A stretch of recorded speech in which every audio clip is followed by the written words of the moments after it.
ஓம் சாய்ராம். சாய்ராம். பாபா எனக்கு உணர்த்தினதை உங்களுக்கு ஷேர் பண்ணிக்கிறேன். பாபா எனக்கு ஒரு 10 வருட காலத்துக்கு முன்னாடி நான் பாபாவை நல்லா கும்பிட்டுட்டு இருந்த சமயத்துலேயே பார்த்தீங்கன்னா எனக்கு பயங்கர விரக்தி, அதாவது நிறைய ஏமாற்றங்களை சந்தித்தேன்.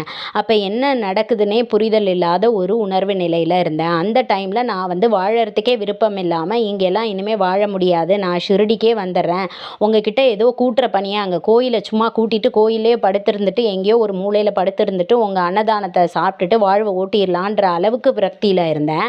ஆனால் அந்த சமயத்தில் கூட பாபா மேலே அபரிமிதமான பக்தியோடையும் நம்பிக்கையோடையும் கடந்து வந்தேன். நிறைய நாள் பாபா கிட்ட கோவப்பட்டிருக்கேன், சண்டை போட்டிருக்கேன், அழுதுருக்கேன், எல்லாமே நடந்திருந்தாலும் பாபா என்னை கைவிடவே இல்லை. ஆனால் இன்னைக்கு நான் மகிழ்ச்சியாக வாழறேன். அந்த கர்ம வினையெல்லாம் நான் சேர்த்து வச்சுருந்ததெல்லாம் பாபா கழித்த பிறகு என் வாழ்க்கை இன்பமாக போயிட்டுருக்கு. அப்போ உங்களுக்கு துன்பமே வராதானா? வரும், ஆனால் அதை கடந்துருவோம். ஓம்